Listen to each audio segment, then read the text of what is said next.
We're going to start the webinar this morning. So again, good morning and welcome to the IDEA Part B Special Education Application Refresher and new enhancements training. There's just a few enhancements that we have to share with you guys today. But I always think it's easier when we go through this together just to remind everybody how to navigate and the different parts of the application. So thanks again for joining us today.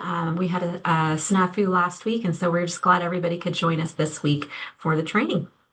And with that, we're going to get started. And this will be recorded. It is being recorded right now. We do have the chat enabled.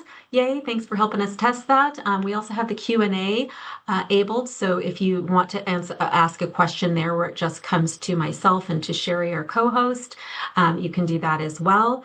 And then please know that you can reach out to either of us at any time.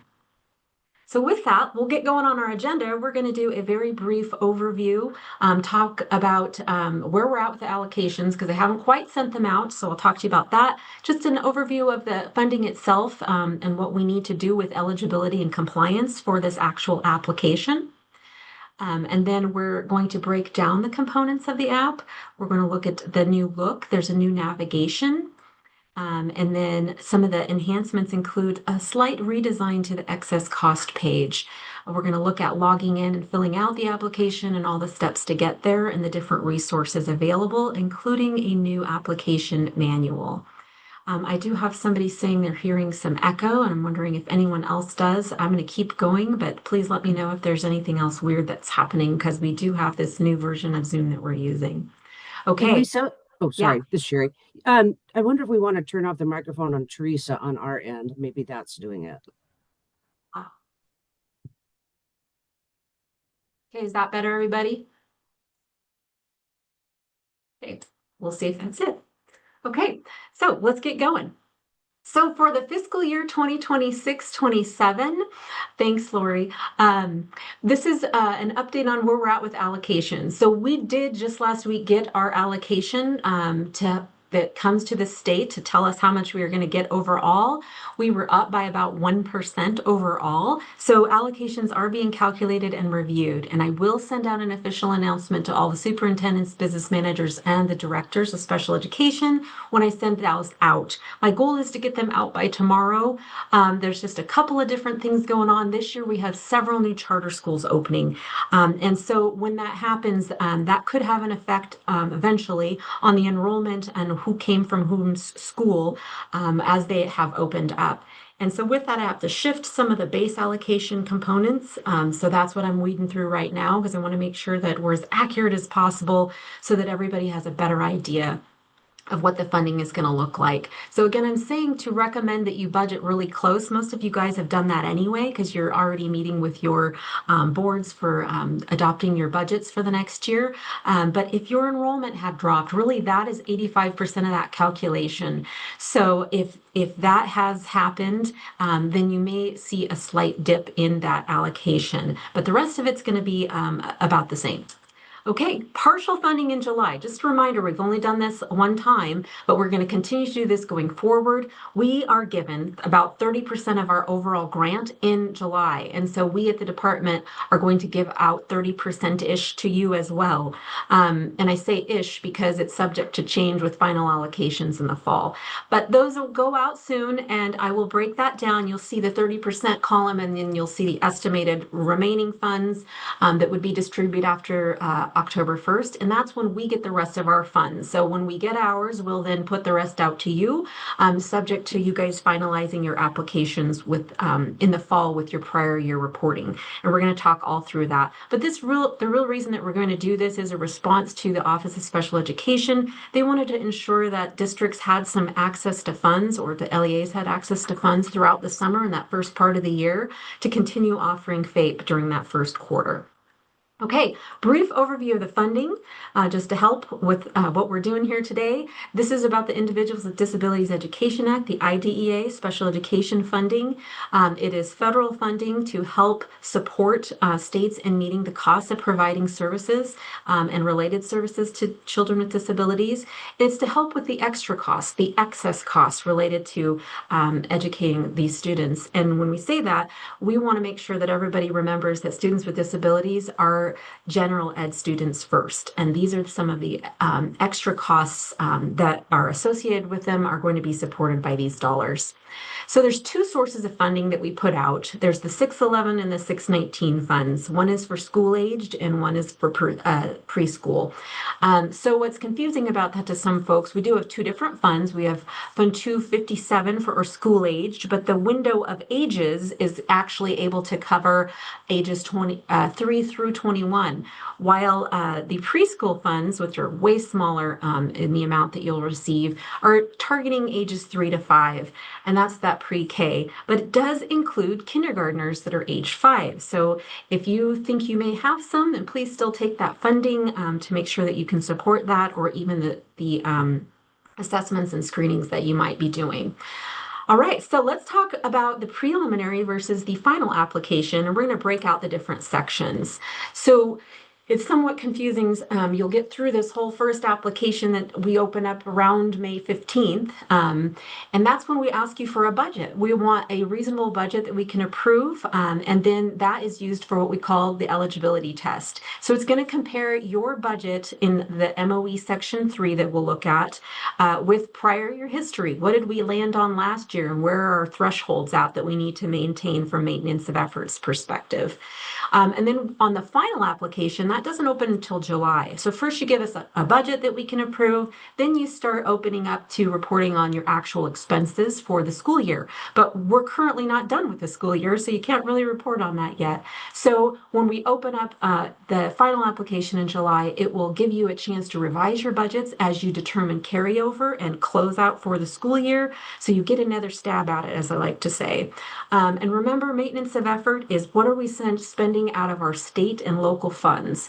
And states are supposed to support for the main component of that. And then remember that these dollars for IDEA are supplemental on top. Now, there's lots of different sections. The way this slide reads is a section that you'll be filling out is on the left side, and then I kind of have some correlating function or purpose.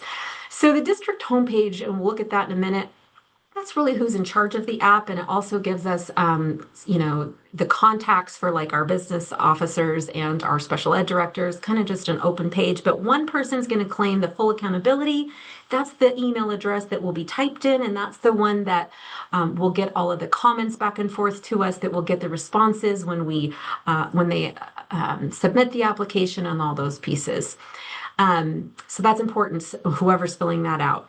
On coordinated early intervening services, that's an optional set aside for targeted activities for early intervening services.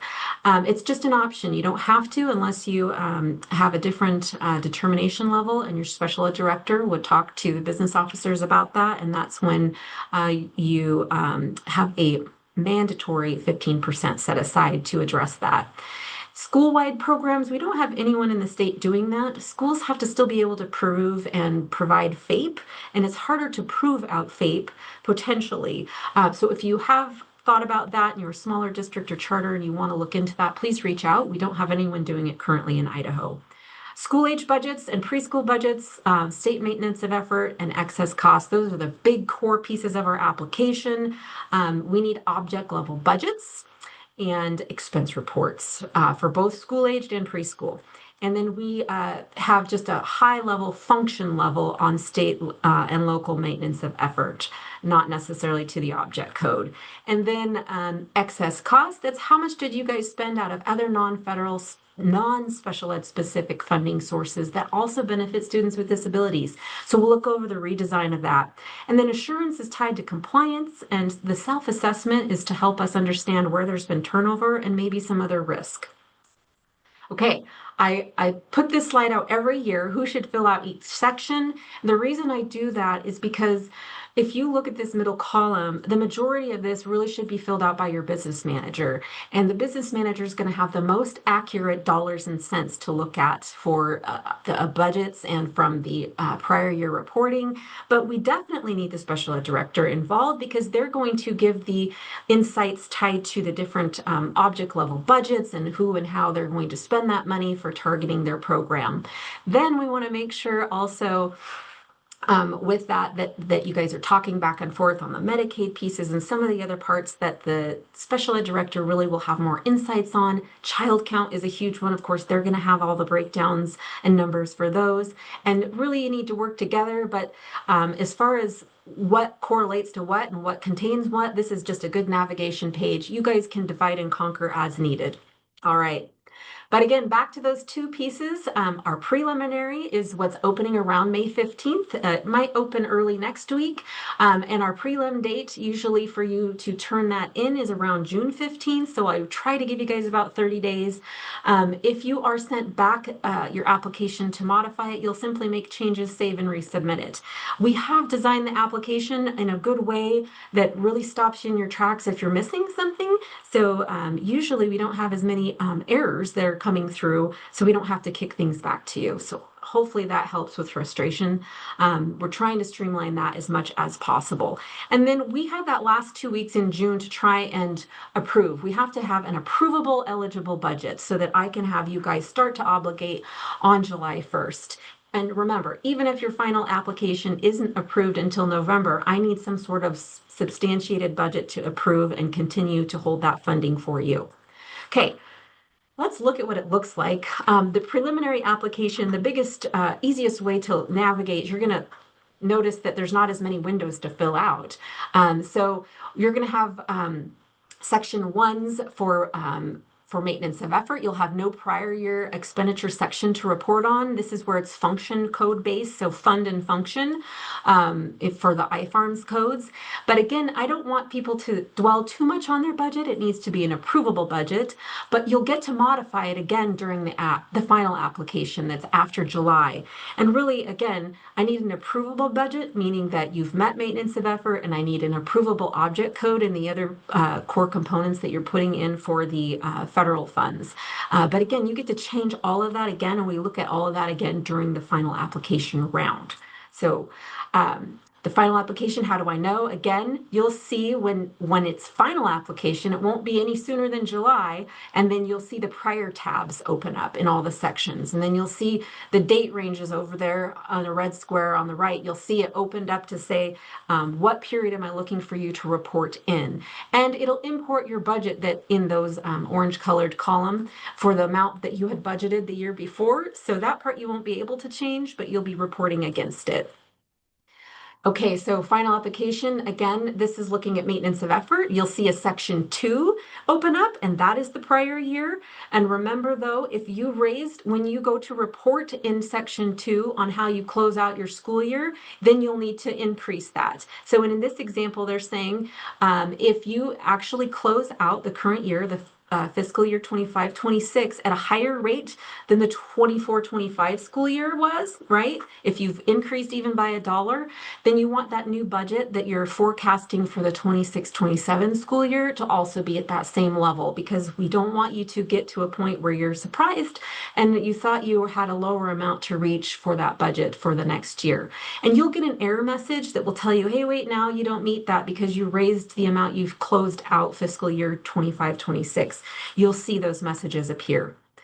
Now, breaking down that final application, again, prior year expenditure reporting will show up. You'll get to update those thresholds in your budgets and any of the details on what you think and you're going to spend on based on the reality that you're facing as you determine carryover. On the maintenance of effort, you get to update that as well. You get to determine the excess cost page. So preliminary application, you don't even have to do that one. That's the page that people get stuck on with the financial statements, and we'll look at that in a minute. And then the assurances, we're looking at all of the self-assessment checklists and the assurances that you have your policies and procedures in place. So a lot more happens in that final application. All right, let's talk about the enhancements. That's the part we're here for. Okay, we have a new web accessible format and look. So the biggest thing that's different this year, it's not actually what you're going to fill out necessarily, it's where it's located and how you navigate to it. So to meet the accessibility requirements for web sites and web pages and applications and programs, we've redesigned it to where it will have a drop-down menu. So you'll have all the same menus that used to be on the left side of the screen from a drop-down horizontal bar that will drop down in a vertical menu for you to select from. And this is the screen that's just your home screen that would look the same as last year once you navigate within each of those. So that's the main change. Once you open each section again, it will look the same content inside of it. All right, but one of the other new sections, it really is just showing the match function. We have in the new school year starting in July, we are trying to meet our legislative ask, where during our last session, House Joint Memorial 11 asked our superintendent to start reporting back for more transparency in funding and how we come up with the gap amounts. They've directed Superintendent Critchfield to do that. She wants to be able to articulate that, and we need to be able to spell out a transparent story of all of our costs for special ed. So we have already asked you to drop in what you're spending for Medicaid match every year. Now you'll just see highlighted here, the circle in yellow, that we're asking you to track it in function 617. So normally we have our function code 521 for school age, 522 for preschool age expenditures across the different funds, and then those non-instructional supports in the 616. We have a 617 that's targeted just for Medicaid match. And so however you pay it, wherever you're paying it, we need you to capture it here. And then when you report through iFarms this year, you'll also be reporting it there. Not a big change. Excess cost page is very different looking this year. So we restructured the order. It used to be that you reported your enrollment down at the bottom of the page, but it was confusing because we had designed it to do some math behind the scenes for you, and you had to fill that in first before it would auto fill in the other sections. So we've moved that up at the top to help you to drive the other pieces of this page. So you need to be able to gather that, that information first, and then your child count data as well by age group. So those are the different pieces that we need you to fill in order for those other pieces to fill in. And we've labeled them on the side so that as we can refer back to you, so that, you know, it's easier to say, look at row 1 or row 2 versus the ones that are automatically filled in. And so when you look in the middle of the page here, those are the parts that you've already filled in your maintenance of effort sections, and then also in your school age and preschool expenditure sections. And so these are expenditures driven. We do the math behind and just import it in. Prior to that existing, people would be off by a penny or rounding. It was really frustrating. So we've done that piece, but to get it to work, we need the enrollment split. And so if you have questions on that when you get to it, I think it'll be pretty self-explanatory, but it's just in a better order that makes more sense. But same exact stuff that you have to fill in. And the whole premise behind this is we are taking the total costs, we are pulling out this time the targeted funds for special education programs included in some title programs. We want to make sure that this is all other stuff that is not addressed anywhere else. How is it still incidentally benefiting students with disabilities? All right, so that's the main change. Again, just the ordering, no huge crazy things. One of the things that I get asked a lot of the time tied to that page is, how do I find these numbers for my total state and local dollars? If you're the accountant, you're the business manager, you're going to know where to find those. You can find them in your accounting system, right? But for some of the other folks, if they're trying to help fill it in or they're looking to make sense of that themselves, you will have what's known as in your financial statements. It's usually it's your audit book, right? Check the statement of revenue, expenditures, and changes in fund balance, and look for the general fund column. They should be a state and local column there. Not all of them are going to look exactly like this, but I've kind of given you a key here. Most of the financial statements here are broken out into that special education, school-aged and preschool, and then a maintenance of effort piece. Right, that's what that is right there spelled out for you. And then it also shows the capital assets and things like that from the debt service and other costs that we've asked you to whittle out within the excess cost page. So it's a good place for you to look. But again, our accountants know where to find that. If you have questions and you get stuck on that, please reach out to our team. The CFA, your Schedule of Expenditures of Federal Awards, is another great place to look for those Title I and Title III pieces. And so if you don't know where to find those and you don't have access to run that report and you're trying to help fill pieces in, just make sure that your business manager and your special ed director, or whoever else is filling this in, have all tied that out to what the true numbers are. Your accounting system should still be the best place, but it is also spelled out on paper here for you to take those numbers to subtract out on those other sections of the excess cost page. All right, let's talk about private school calculations and reporting. We now that we have that House Bill 93 that's out there that's providing funds for families to attend private schools, we might be seeing an uptick, and maybe you've noticed some changes in your enrollment. It will behoove you to listen to this piece if you have private schools to report. So annually, we have a validation piece in here. Inside the private school section is where we have what's called a proportionate share calculation and reporting. And so in here, you will need to tell me, this is where this comes in with the special ed director, big time in here, how many students there are at our private schools that you could be providing services to, and then your own total child count. And what we do is it takes the allocation and it's going to add those two things together and then divide it out and put out a proportionate per pupil amount that you will spend on the private school services known as service plans. Now, I won't know what it is, and neither does the app until you give that count to us. So what happens is as you fill that in, it's going to activate other sections of the application. So make sure that you have your special ed director in there helping you with that actual number of students with disabilities that they're going to potentially be offering the services to. A new section that we opened last year was an actual budget for private school. So once you've told us that and it's calculated, hey, I've got 5 students, the proportionate share is X amount, it's going to have another private school proportionate share, that's this PSPS school age budget. And you need to give us an object code budget. Is it going to be all contracted purchase services, or are you going to have your own SLP or whomever go give direct services? And so just again, another little section for you to budget out so that we can say it was an approvable activity that you were going to provide. Now, in the line items in the app, it gets a little wonky. And so once that amount has been determined for the private school set aside, and if you have any other coordinated early intervening services set asides, all of those box line items together will add up to the allocation. And of course, if you have any other carryover during the final application, that will also be inserted in there to give you a total amount to budget. So these dollar amounts for that private school proportionate share set aside won't generate until you start filling out those other sections.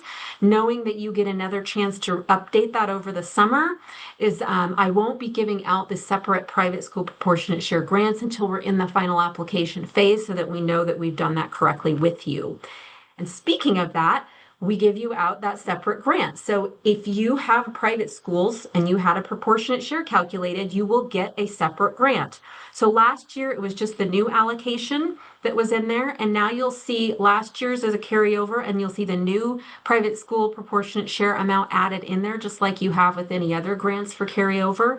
But we wanted to make sure we broke it out because business managers were running blind and they really had no idea what was happening in the background and if any funds were being spent.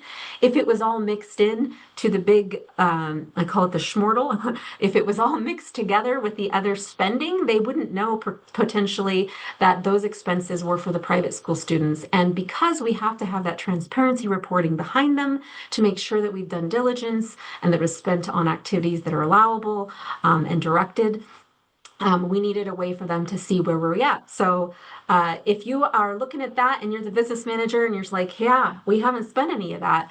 Here we are coming up at year end. So the two of you guys need to get together, SPED directors and business managers, make sure that you coordinate. And if there's journal entries to make for X amount of someone's time for service delivery or however that looks, we want to make sure that you have the opportunity to go draw down those funds in the right period, because they do expire.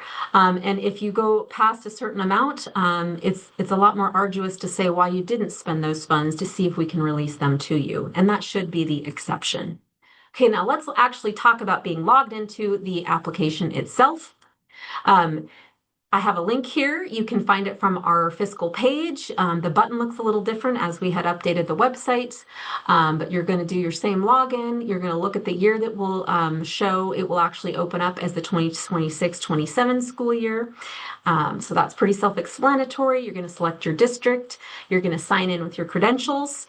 If you don't have credentials and you need them, please reach out to our team so that we can help you get set up for that. There are different layers of uh, ability to submit or be a view-only participant during that process. So if you are someone that seems to only have view-only rights and you should have the full rights to be able to submit the application, again, reach out to our team so we can make sure that that role gets updated. Okay.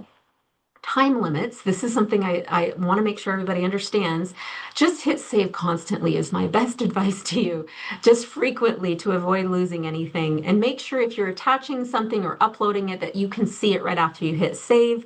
The system does time you out, and it's because the reason it's login based is that you could potentially be adding student data tied to maintenance of effort exceptions and other pieces. So to be more secure, they have those timing functions to log you out. All right, let's get into the filling it out piece. We talked early about when you first log in. Here's the new look across. We have Aberdeen as the example up at the top. So you'll see your own district name appear at the top. You'll fill in who is doing who's the main contact here. And then there's some other boxes that will open up after you've hit save on this page.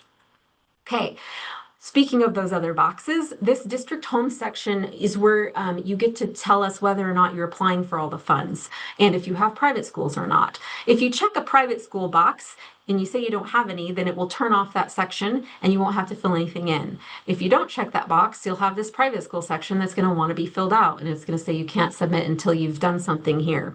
The same thing if you're a charter. Some charters don't take the preschool funding because they don't feel like they have any 5-year-olds or enough costs there. So this is where you can turn on or turn off that section. If you on accident hit that you didn't want something and you're going to look for your preschool funding and it's not there, it's because you probably checked one of these boxes. So make sure that as you're going through, you're thorough with that. And if you're missing something and you can't figure it out, just reach out to us. Okay. On the district home section for maintenance of effort, there's another little box there where you're going to say I'm using state and local dollars. Every single LEA except one in Idaho has that option. If you have like a permanent levy or some way that you track your actual expenses separately, reach out to me to see if that's an option for you. But if you're going to opt out completely, if you're a charter or for whatever reason you don't have any special ed students or whatever the reason is that you don't want any of the funds, you can check both the boxes and say that you don't want funds. And when you do that, you will have an assurance that is popped up for the declined funds. And you'll see this example where I had done it. It shows whose email submitted it to say that we don't want the funds. And what it's saying though is even if you don't take the funds, if mid-year or the second week of school, some child comes in and they are eligible for services, then you're going to do the service delivery and you just won't have any funds. So make sure that you think that through. You can hold those funds throughout the year if you need to on the just double checking. And then if you don't have any students and then you do still want to decline the funds later in the year, let me know and we can still pull back the assurance. Then we'll be able to release that spending for other districts in other capacities. Okay. Coordinated early intervening services. This is our CEIS budget. Again, LEAs can set aside up to 15% of their funds. This is optional. If you have been determined to need some improvement in that area, you will know your special ed director will have notified you at the business office that you will have an earmark of a mandatory 15% set aside to carve out to implement early intervening services. So just make sure that if your special ed director has talked to you about, hey, I'm looking at our delivery of service numbers and identification of students and whatnot, and we really actually want to set aside just a little bit of funding here. You guys talk through that and you're allowed to do that. You don't have to spend against it, but you can budget for it. And this is what the section would look at. There's school age sections or preschool that you can set aside money for. And then you'd want to give us a narrative plan against it to say, how do you think you're going to spend this money?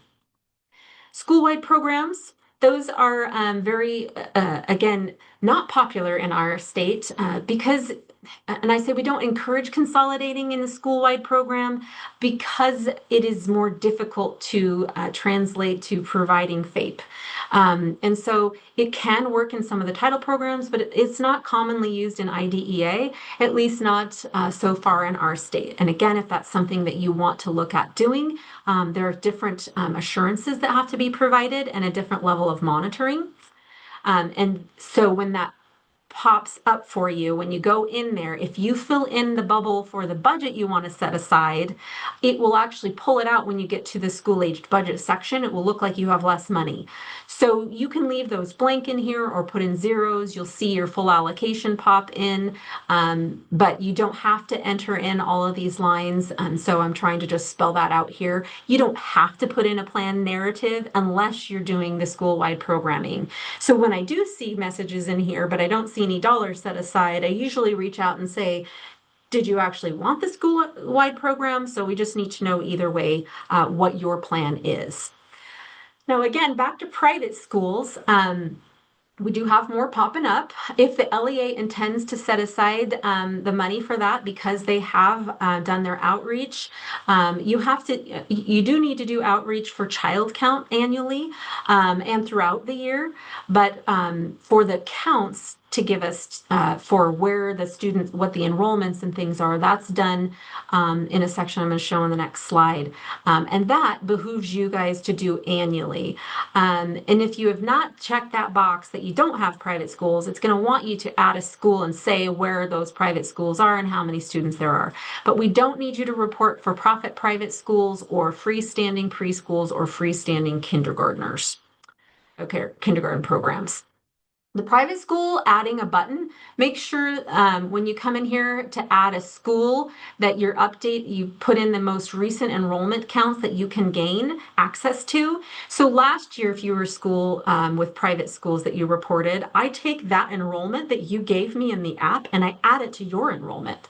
So if you have 5 years ago's private school enrollment, and chances are it's gone up, get the updated number because we don't have another data collection for those enrollment counts here at the department. So I take it from you. So it behooves you to find all the private schools because you need to find those students under Child Find for service delivery. But then also it helps your own enrollment count in the next year's application for funding. So make sure that you enter those students, all students for enrollment, not just those that may be eligible. And then those that have, you'll enter those in as well. Now, again, because we have new private schools popping up, if it's not in the drop-down list, you got to let us know so that we can add that for you so you can add that enrollment and make sure that that counts for you in the next year. Now, the proportionate share calculation, this is where you're going to add those child counts, the students that may be eligible for services, and I say may be eligible. So that's coming from your SPED director, and as they fill that section in, it's going to calculate the actual proportionate share, and that page number, that little proportionate calculation is going to correspond back to the school age or preschool budget that you're in. So you'll see all of those pieces that are calculated in those orange sections correlate back to the other piece. And the total count is coming from the most recent last prior November child count. And again, our special ed directors are all over that. They know what those numbers are and they will help break those down. But it is automatically computed based on the numbers you filled in above. Okay, district charter schools. We only have a couple, but I want to make sure I acknowledge those of you who do have them. There's a whole nother section that you'll need to fill out and make sure that you're telling us the same assurances. Either the school district itself is going to provide this to the charter that's inside, like a Meridian Technical and that kind of thing. If it's a standalone charter, this is not applying to you. This is only if you have a district that also has a charter school inside of it. So there is a budget line item amount, and then there'll be prior year reporting as well, and the narratives that pop up. And so make sure we don't give you a separate allocation. You get to determine that. Either the school district's just going to take it on our own and figure it out, or we're going to set aside X amount of dollars and we'll report against how they did. So again, that's all up to you guys on how you will do that. But the majority of you are in the school age budget section is the first real section that you're going to fill out. So when it opens up here in a week or less, should be less, it's going to show, again, the allocations. It will start calculating carryover and whatnot during the final application. But the budget section is where I need to know what you're spending it on. I need to have an object code level budget. And so it'll show your allocation. It'll eventually calculate the set-asides that you have indicated in those prior sections you filled out and give you the full budget amount that you're going to add everything up to in here for me. Okay, and a reminder, in the preliminary application, you won't have carryover. It's just the new dollars. Remember, you'll get another stab at this in July through November when you do the final app. So really same core key components as last year and years prior. So make sure that you give us a reasonable, necessary, and allocable budget, something that's an approvable expense. It has to be an approvable budget. And here's an example of what some of those might look like. So certified staff, classified staff, whatever it's going to be. Please don't just say salary and benefits. What's it going to be for? I don't need the names of staff. We don't need even the full FTE calculations. If you want to put that in, great.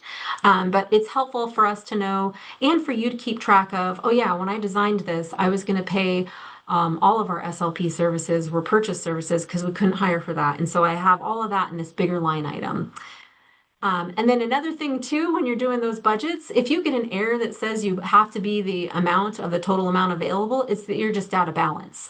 So double check the total available to you, and that will, once you've balanced out the total expenditures against it in your budget, then you'll be back to zero, and you should be able to hit save on that page and move on. Okay, but that's one of the last errors that actually still calculates. On the school age budget automatic calculations, just know that any amounts that you had indicated in those other sections from school-wide or CEIS or the private school proportionate share, it auto-populates, it gets pulled in for you, and then you narrate against it within those other sections. And what I'm talking about right here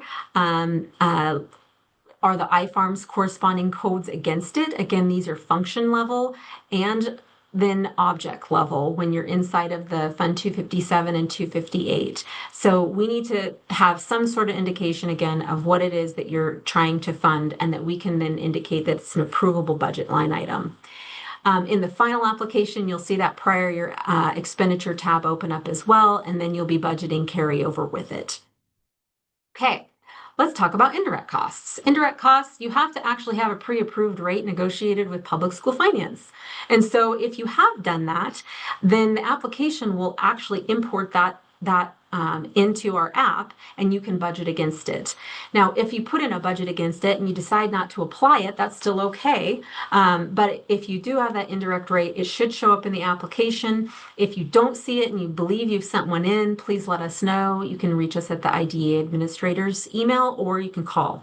But we want to make sure that you have access to that. Indirect is one of those things that not every program or not every school district or charter will apply it to every program.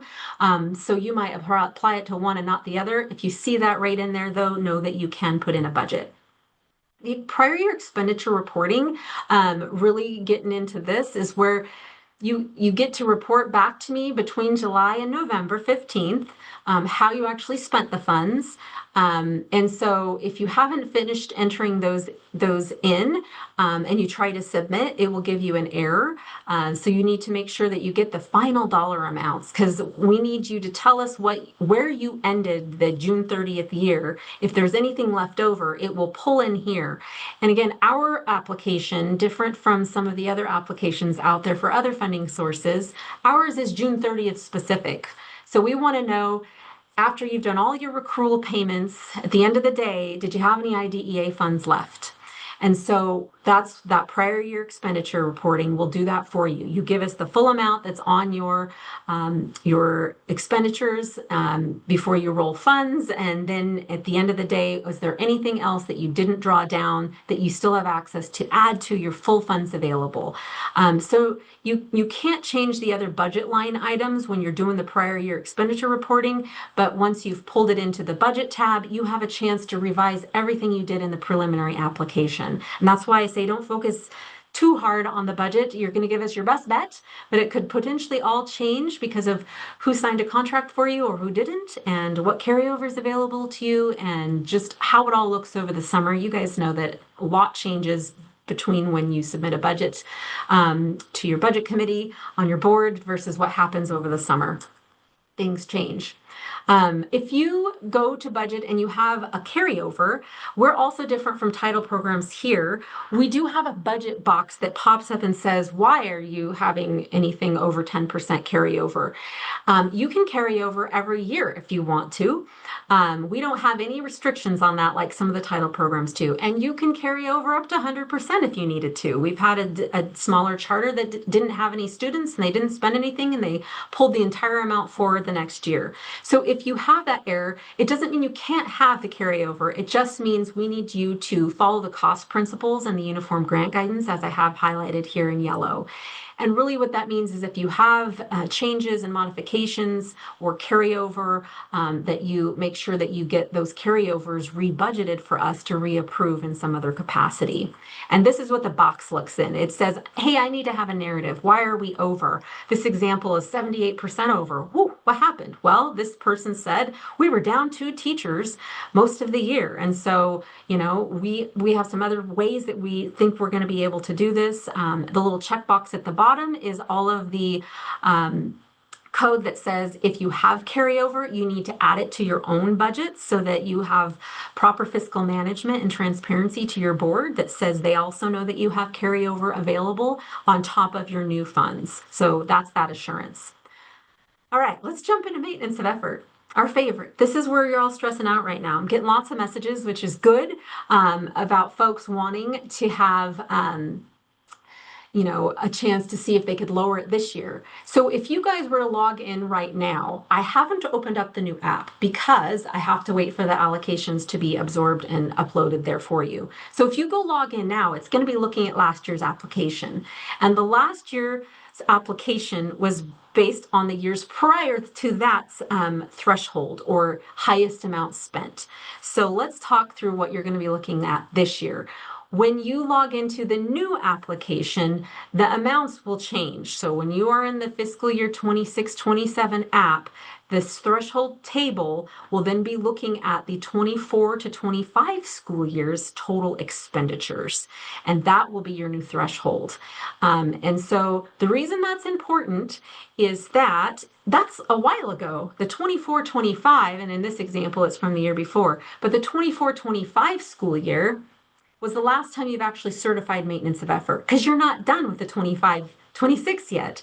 So as you do your maintenance of effort budget, it's budgeting to spend at least as much or more than you spent in the 24-25. So it's almost 2 years prior tied back to what you're budgeting. And it feels kind of weird, but remember, you get another stab at this when we move it into the final application and you report on the 25-26 school year. And so all of these different components are important, but I've tried to lay it out inside the app so you know exactly what rows are asking for. But it's somewhat confusing sometimes, and it plays tricks on you when you get to the final app because you may have set your budget based off of section 1, which was going to be 2 years ago. So let's talk a little bit more through that. When you get to what's called the maintenance of effort section 2, that is going to be the most recent year that you're being asked to close out. So if you're looking in what's the 25-26's application, it was looking at 24-25, like the screenshot. But when we go into the new section, moving into July, it's going to start asking you, what did you guys spend for your fiscal year closing June 30th of 2026? And I do see some questions coming up in the chat, and I will get to those in just a minute. I think there's a good spot to talk about that. So inside the various sections, we're looking at section 2, which will be what did you spend in the most last current year that you're closing out. You have to add your match payment. If you leave it blank and you are billing for Medicaid, then you're actually underreporting maintenance of effort. So we want to make sure that you guys know what you need to report in that section. And that's what you've paid for claims, not just what you paid to put in a trust account, but what did you actually need to use? And I have that kind of identified here as well. We're going to be budgeting now going forward in 106-17. We talked about that a few minutes ago, but make sure that you're putting in the projected amount for your budgets. Remember, Section 3 of budgets, their projections, they have to meet that eligibility standard to say that I'm going to spend as much as I have before, but it's still a target. So if this was targeted way too high, we have districts that utilize Medicaid and things work out to where they really keep maintenance of effort at bay. They keep it semi-flat based on the needs if their needs are similar. So just remember that you just have to meet the eligibility requirement and make sure that you've spent the same as you have in years prior. But they have these other sections in here too that you might have other expenditures tied specifically to special ed that are state and local funded that are just not in one of those fund and function programs we have listed. So make sure that you communicate in a message on the other to tell us what that is. Okay. On the expenditure exception worksheet, this is an equalizer to MOE, if you will. If you have less students or you had changes in staffing, there's very specific reasons that you can lower maintenance of effort. And if you can, you should, because we know that dollars are scarce. But if you do think that this is an allowable thing for you and you have a reason that's going to get approved, then please do it. And that way you can utilize your special ed IDEA funds in a more full capacity. And some of you guys have built up some carryovers, and I know I get a lot of the reasons are I had to meet maintenance of effort, right? So make sure that you're just double checking if there is an exception where you could lower down maintenance of effort. And you can do it either on the total or the per pupil. Make sure when you're in these sheets, it will actually tell you you have to upload files to prove out why you're lowering your maintenance of effort. And all the reasons in here are, a kid moved out, they aged out of the program, they no longer wanted services, we had a one-time, big expense, and then now it's not there anymore. Or changes in personnel. Those are the reasons that you can drop it, but you have to upload your worksheet. And then I have some rather great resources that are posted that talk more specifically about exceptions. One of the other ways to lower maintenance of effort is the adjustment to local effort. And that says if you get extra IDEA funds than you had in a year prior, you can reduce by 50% of that new amount. So that increase. And the great news is we calculate it for you. It just appears and says, hey, great news. You got a little bit more funding. The difference is at 50%, this rate, you can fill it in if you choose to take that. Now, many of you just say, you know what, I can't take that, or I don't think I can take that, because it just seems like our costs go up, inflation, everything else. But if you do have the opportunity to, and you want to, please make sure that you fill that section in. Here's a full view of it with an example in place that talks about on the left side, it will show the prior year amounts, the increase, what you can reduce by. It says it's subject to the CFR requirements. And what that says is that if you do lower it because of this reason, you're still going to spend that savings on other items allowable under the ESEA. And I know you guys do that all day long.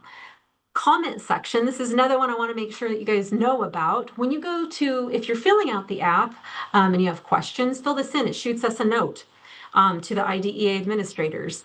And then when you go to submit, a lot of people like to fill in little pieces of why they did something, and then they'll hit submit, so that when we're reviewing it, we always check this comment section too to see if there was any reason you gave us as to why you did something a certain way. So please feel free to use that. It just comes to us.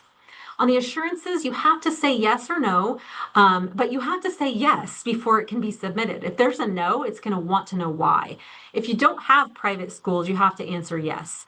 So I did put that in here. And then you're certifying that you've adopted the special education manual, which has changed. So you need to make sure that you're going to say that you're attesting to abiding to any changes in temporary or new rules or new versions of the special ed manual is in there. So make sure you're saying yes, or it's going to be yes because you have an upcoming board meeting and so on and so forth. When you submit that, the application, it will be transferred over to the special ed team. You're not required to sign or print anything, but there is a print functionality, which you could do a print to PDF and save for your auditor. That might be a good option. We have a lot of folks that do that just to give them access to all those pages up ahead of time. But you will get a system generated email that tells you and us that it was submitted successfully. Same with when we do approve those applications. And our final date is always around November 15th. I'll send out an update if that's not the case. The reason is we want to, get the money out to you, but we want to make sure that if there's any other substantial changes in place that we've made with final allocations or anything else, that we get everybody time to make those changes so they know what the funds are available for them for the rest of the year. And I have a new application manual that has references by section. I'm just waiting for it to get posted on our website. So when I send out the link to the recording, I'll put the link to that new manual as well. And then on the application review process, just so you know, once you submit it, email sent to us, we review it, we might have to kick it back. Not very many errors are left to even do that. It's only if we have questions about some of the narratives usually that you've provided. And then once it's approved, you'll get the GRA funded. All right, so this is a complicated application, and yet it doesn't need to be. What are our takeaways? We want to make sure that we know when you guys start filling this out next week, that this is your best stab in the dark for the budget. It is subject to change. It needs to be approvable. So please make sure that it's something that I can say, yes, that is a legitimate way to invest these dollars and provide supports to students with disabilities. I know it's going to change. Your carryovers are going to happen. We all know that. So let's just try and make sure that we can think clearly and through it. Even if your maintenance of effort goes up by $1, that's an approvable one. So I just want to make sure you guys know that. So don't spend too much time. That is for the summer once you have the reality in place. Now with that, I want to make sure that I go back and address some of the questions that we've seen in the chat. One of the ones that we had coming up earlier was just about, some questions, I think, on how they could reduce some of their maintenance of effort. And honestly, if you have questions on those, please reach out individually to us, because we want you to lower maintenance of effort wherever and whenever is allowable. If you can't make it, I didn't have a slide about this, but if you have failed, you have the ability to tell me why, and then we take a look at that, and then you usually have to pay that back with state and local dollars in order to qualify for the new round of funding. And whatever the amount of the failure was, it doesn't reduce maintenance of effort going forward. So that's one misnomer that we have done other trainings on, but you will be notified if you failed, and we will ask for the funds back. We send it to the Department of Ed, and then we can release your New Year's grant. I'll still allow you to apply, and that's a contingent award at that point until we get those funds back to release the new funds to you. I did have another question that had asked me if I'll be calculating for the two new districts. So we had Mountain View splitting, and yes, they each have their own allocation. And we had another question that's saying, why are we counting the private schools? Well, and the reason behind counting private schools is this.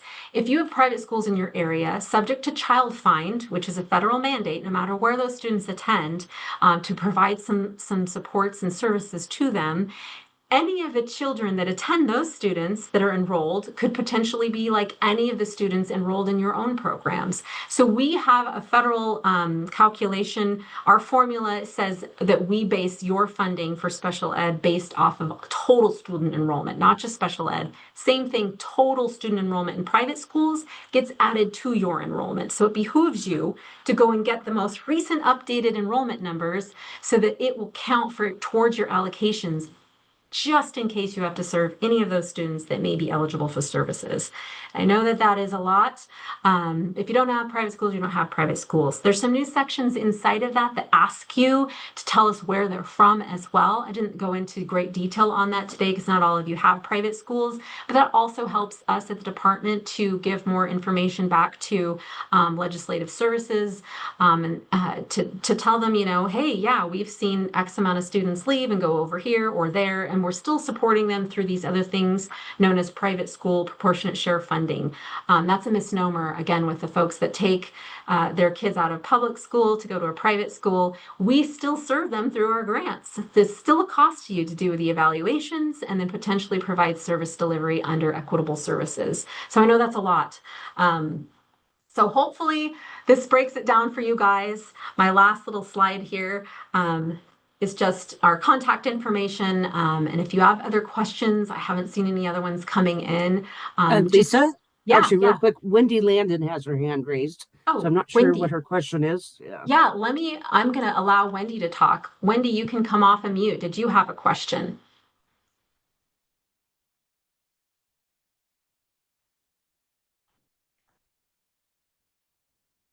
No?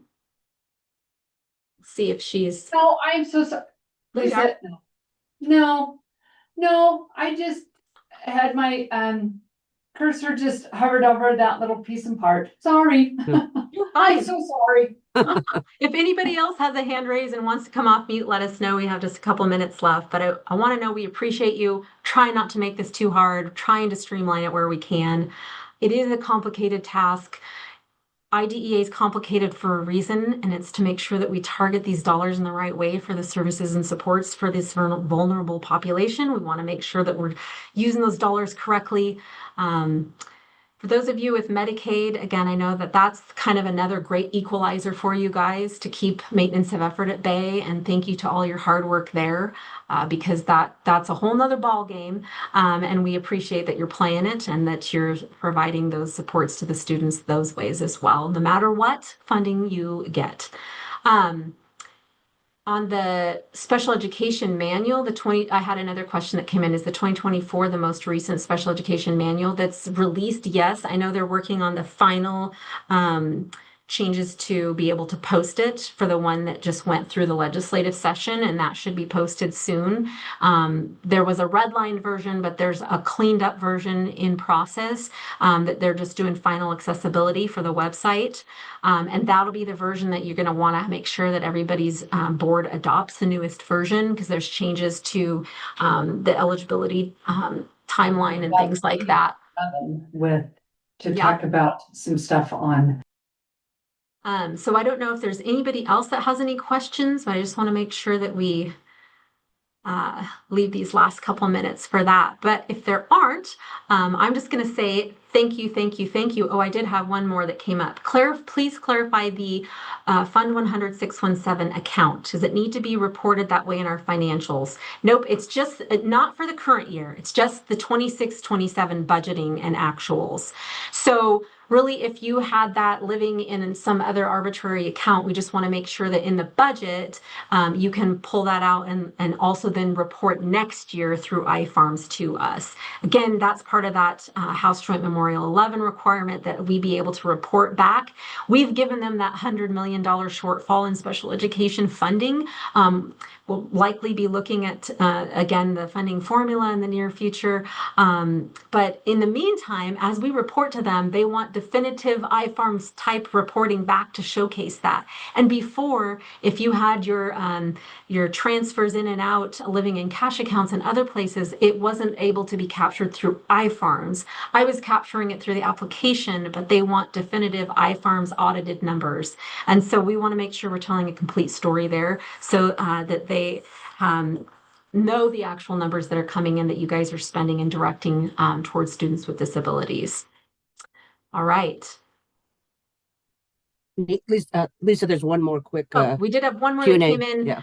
We now have to use 100-617. It does not have to be 100-617. It just needs to be 617. So it's a little tricky in that line item that's always been there in that maintenance of effort page. But it just says 617. It could live. You can still do your transfers, do all of that, but whatever it is, wherever it's living, we're looking for the function code is what we're going to pull out of iFarms to showcase what you're spending for that piece. Because otherwise they were looking at the revenues from Medicaid, and that's inflated. So we want to make sure that we're not telling too good of a story, right?